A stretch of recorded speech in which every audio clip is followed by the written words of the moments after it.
All right, everyone, here we are with another video with Invest for Tomorrow. To the first time viewers and investors, welcome to the channel. To all subscribers, welcome back. All I ask for in return is for you guys to smash that like button. If it's your first time coming across the channel, do not forget to hit that subscribe button and notification bell so you don't miss a single video that we post here analyzing 42 Vision, and you can be up to date on every single chart analysis. So here we are with the SPY.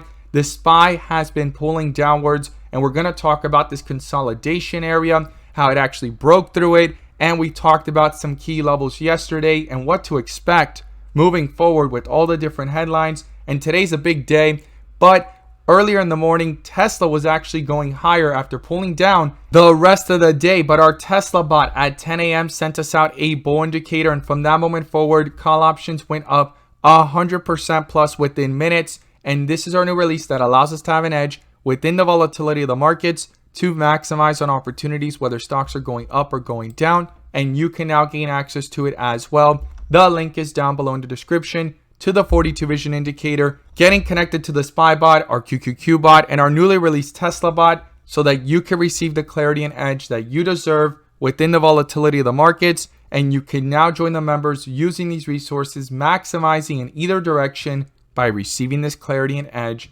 over the charts. So the SPY here, try to hold itself up, big pullback, what to expect moving forward, what key levels to look at. That's what we're going to break down today. But before we do, I want to share with you guys the home run opportunity I mentioned this morning over at the Discord. And we strive for opportunities like these every single day. So the home run of the day was spectacular and beyond expectations. And if you guys want to know about these stocks early on in the pre-market, check out the link down below in the description to the Discord. And by joining, you'll become part of a growing community of investors, all looking to learn and grow together. And we strive for opportunities like these every single day. So these are the three stocks I mentioned this morning, and every single one of them gave 3 to 5%, 5 to 10%, 10% plus. But one of them turned out to be a home run, and that was AUVI. We caught this one in the pre-market under strength on 42 Vision. It consolidated towards the bell, had a slight pullback, and bounced back up with strength on 42 Vision,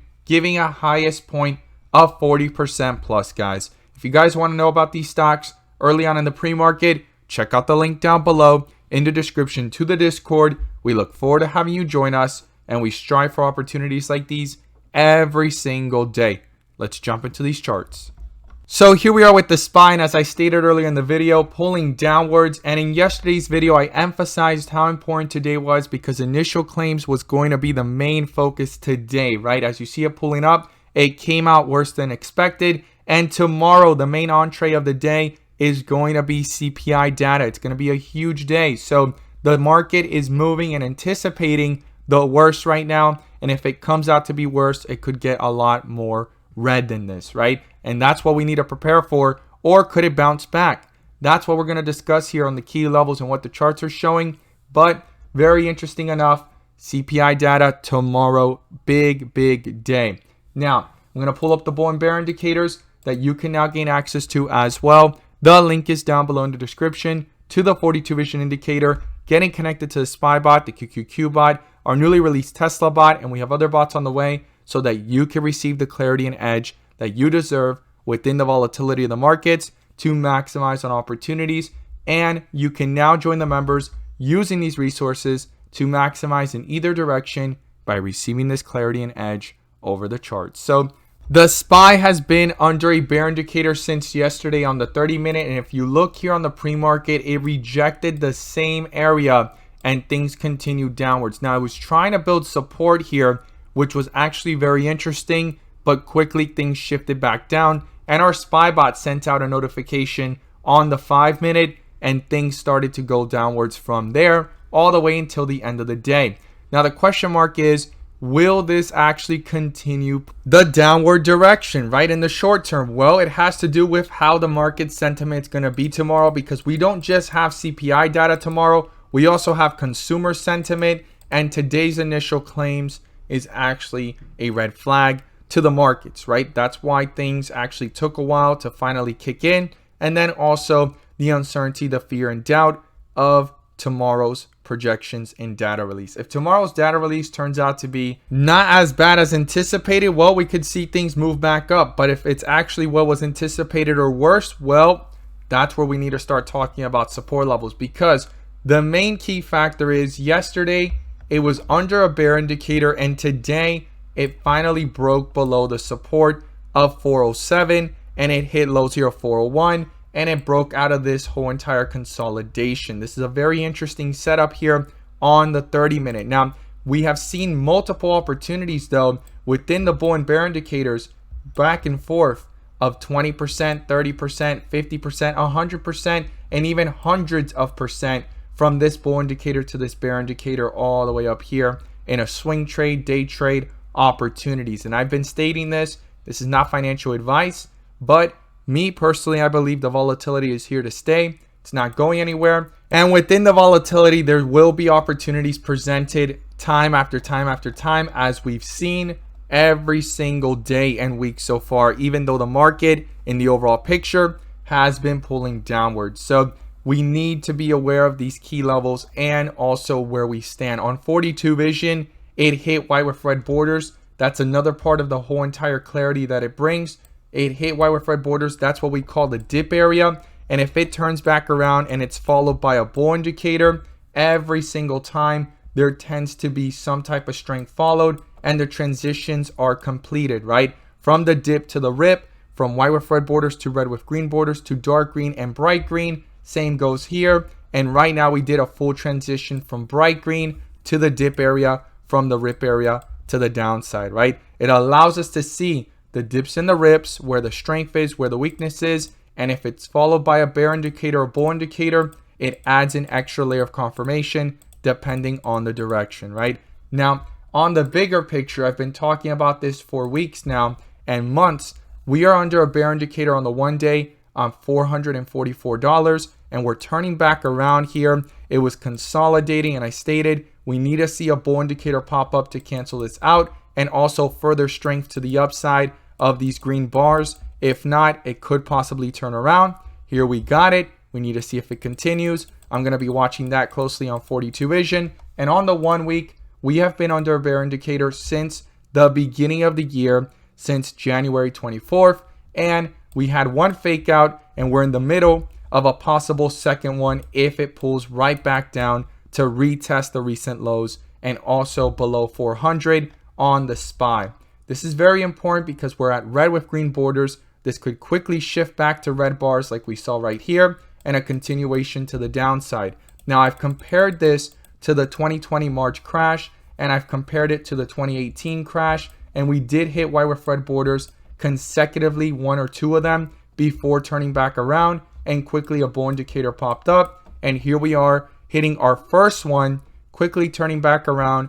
No bull indicator just yet. I'm gonna be watching for that bull indicator here on 42 vision. When you zoom back out and go all the way back to 07 and 09, you could see that we would hit white with red borders under a bear indicator for several weeks and months, try to bounce back up, hit it again, bounce back up, and then the big drop. And that took almost 2 years. And then right here on the dot-com bubble, from the year 2000 all the way to 03, you had those drops. They try to bounce back up after hitting white with red borders and then dropping again, hitting white with red borders and then dropping again, right? So super important to realize that in the bigger picture, I'm not comparing that it's going to be exactly the same as that or guaranteed to be that way, but it is not reacting like the 2018 and 2020 crashes that happened pretty fast. And we have been in this already for nearly 5 to 6 months, and still to be continued and figured out if this bear indicator does not get canceled out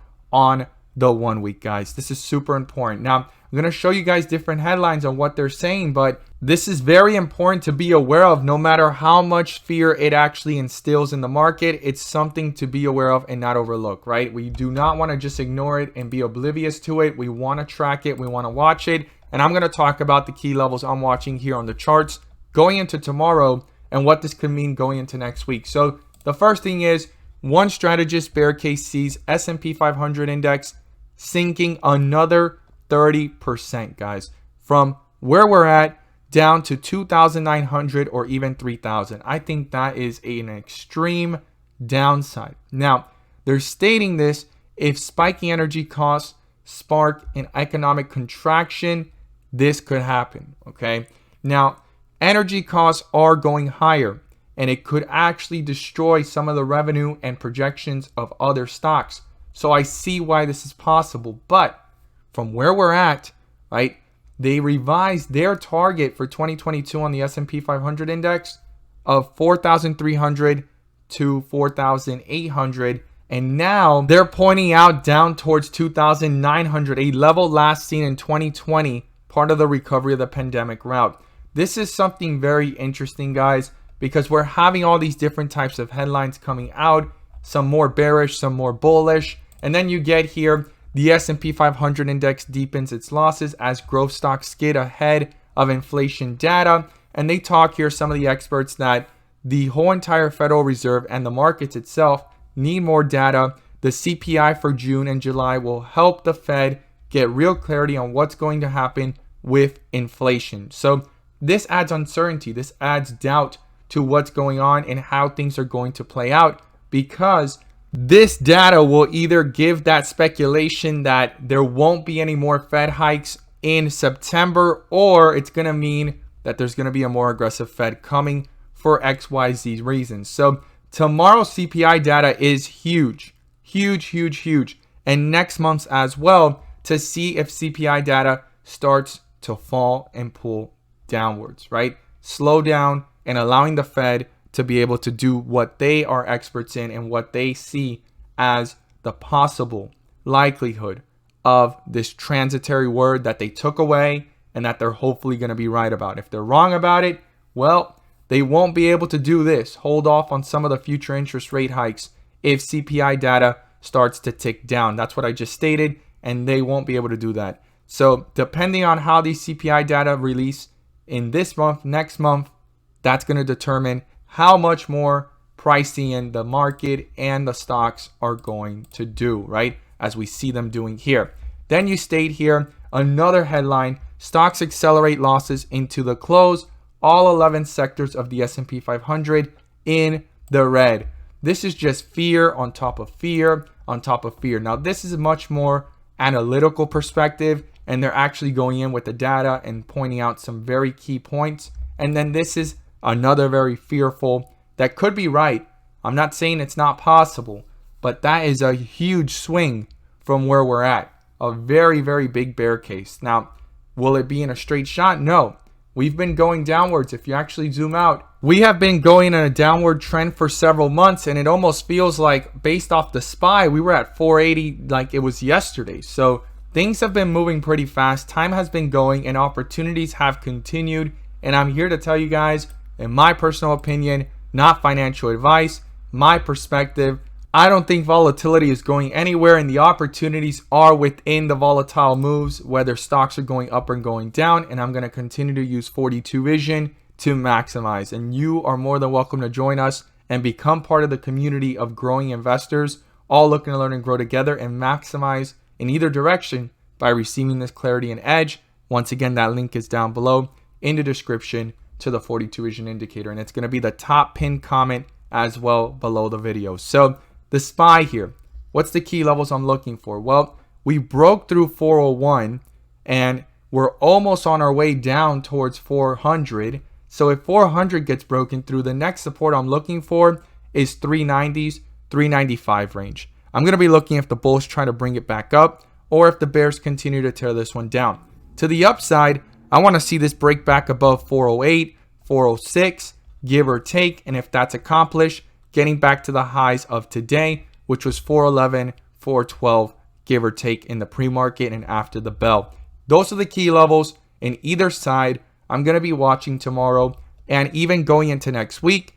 And if tomorrow's CPI data does not show any signs of a possible pausing Fed in September to not rate hike all year round and be a little bit more dovish or just take a pause and see what's going on, this could start accelerating even further down, guys. We've been under a bear indicator since yesterday. We did hit extreme weakness on 42 Vision. So it's a very interesting setup because every time we hit Y with red borders, you could see it here.